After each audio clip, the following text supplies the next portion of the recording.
I'm Dr. Duke, joined again by Sandy Stotsky. Sandy, first of all, thank you for joining us. My pleasure. After the last, what we thought was video in this series, we realized there was just so many things to talk about. And well, given what's happening so fast in this country, maybe give a little warning to parents, ask them to be vigilant and explain how to be vigilant. I shared an article with you, Sandy, as you may remember, where in California, they're actually inviting African-American activists to come into the schools and to take over what used to be known as American history and to remake it. And what they're doing is they're remaking American history in some California schools as the history of race and gender in American history. Talk a little bit about what distinctions like that are going to mean for your kids in public schools. Well, certainly one of the great problems is any history at all being taught? And if it's only going to be African history, then why should people pay taxes and want their schools opened for understanding U.S. history, which is not being taught at all, if that is the case? It is, and that brings us to an issue. Civics is not the only class, of course. You've done all that work on Common Core. We've been activists as well. And ELA and math were the two subjects that we seem to be most concerned about. But the more we focus on ESA and math, the more those become courses that take up our time when we're trying to reform schools. It seems like history falls further behind. Talk about your understanding about where we are. If you had to rate on a scale of 1 to 10, how are we teaching history to American school kids? And what would you do short term now to fix that? Let's start with getting the school reopened, first of all. And then once you have the school open, you begin to look at what is in the curriculum of that school. As parents, you have every right to want to see what is in the school's curriculum. And are the elementary teachers giving the right foundation in every single course that they are expected to give foundations in? And that is more than ELA and math. They're supposed to be doing history and science. The science will piggyback later off of math because mathematics is the language of science. But in order to get them ready for advanced science in the high school, they need all the math that they should be taught traditionally, as well as whatever is in today's math textbooks. Most of them get to the right place by grade 8. But that doesn't mean that history is being taught, and that is what we need to spend more time on. And I'm going to spend some time on looking to see whether we are getting the foundations of all of our major subjects taught in the elementary school.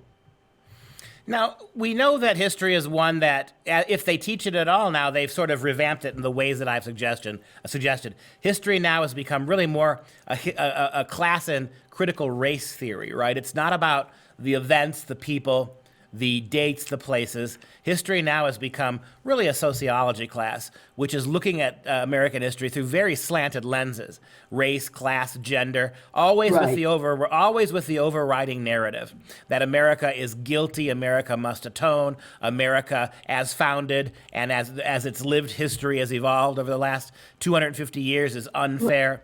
And as we know, that's one way of looking at this, but it's not an entirely realistic or really a fair way of looking at this. And we don't even know if children want to be preached to in the elementary school or at any grade level, certainly by high school. If their history class has been turned into a sermon and sociology, then call it sociology and then put aside the time for teaching U.S. history. That was what we tried to do with the Massachusetts 2003 standards, history and social science. You had history as the backbone for anything else that you taught relating in the culture to history. But history was what it was. as it really was. I'm not going to speak in the German language, which is where the phrase really came from, to start teaching history as it really was, which means at least being honest about what was going on, not only in this country, but in the rest of the world at the same time, when there are questions about social issues.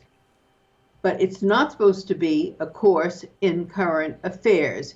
That should be put into another subject area, if you want it, in the school curriculum, call it current affairs, and then discuss whatever you want under the rubric of current affairs. But history is what did happen, and that was what we tried to make clear in our 2003 History and Social Science standards.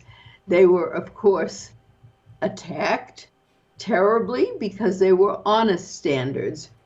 We were accused of being Eurocentric, even though the Boston Globe says, but we are a Eurocentric country. And we had an associate superintendent who wanted to get rid of the AP course in European history because she thought it was too Eurocentric. We had such dazzling thinking from educators that they delayed the implementation almost a whole year of these standards because they said they needed to rewrite and put in what was needed. Well, they were given the opportunity. The standards were passed in 2002, and then we didn't release them. We sent them to this little committee that had selected itself that wanted something other than what they thought was a Eurocentric document. They wanted an Islamocentric document. What could we do?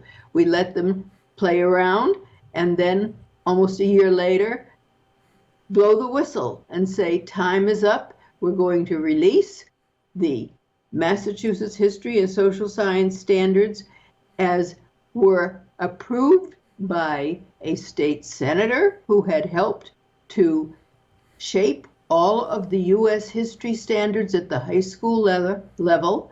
That was State Senator Richard T. Moore, and he was very active in civic education around the time, 2002, we were busy working on the history document.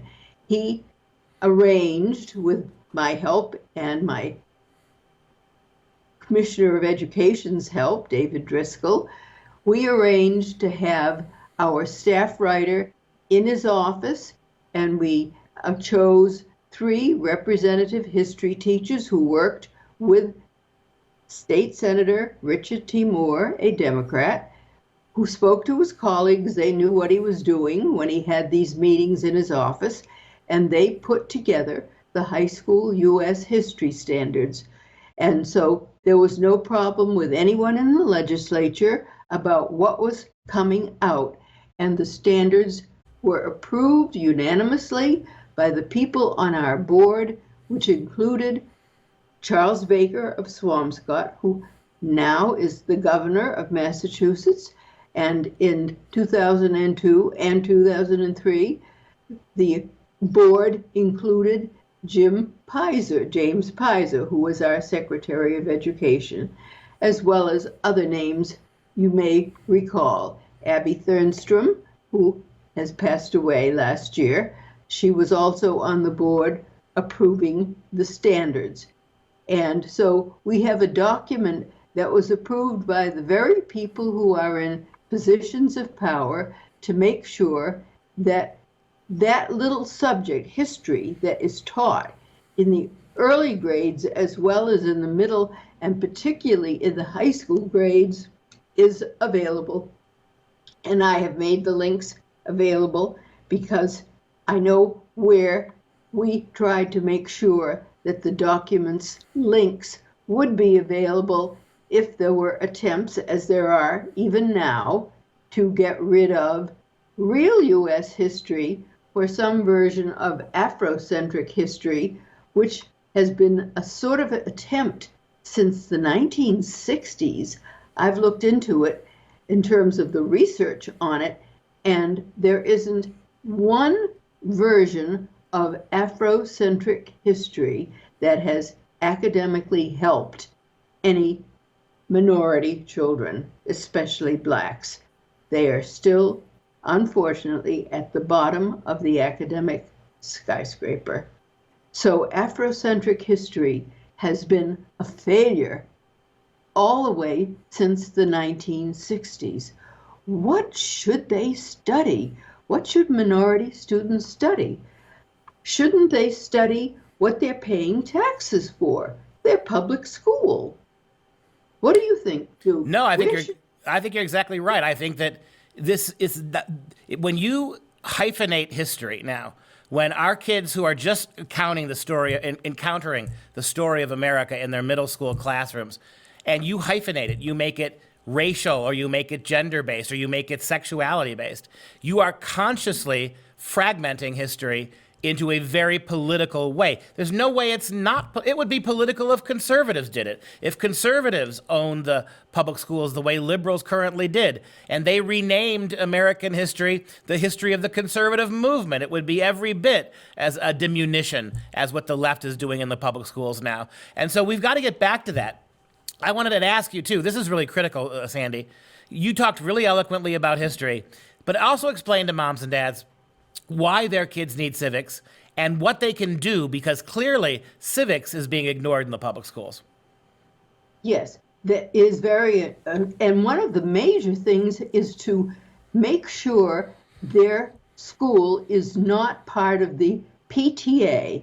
PTO is what they can look for, and they need to understand the difference between those two organizations. PTA is a national organization centered with the head of the teachers union in Washington, D.C., and they send dues money to that organization, which is what it supports, what is supported by, in addition to whatever gifts philanthropists may give to it. If you do have a PTO, as most schools in Brookline had when I had my 5 children in the schools, the PTO was an independent organization. It kept the dues, but it didn't go into politics. It only dealt with what was happening in the school. And that is what we want parents to make sure, that their school is focused on what is happening in the school through parent and teachers, through an organization for parents and teachers.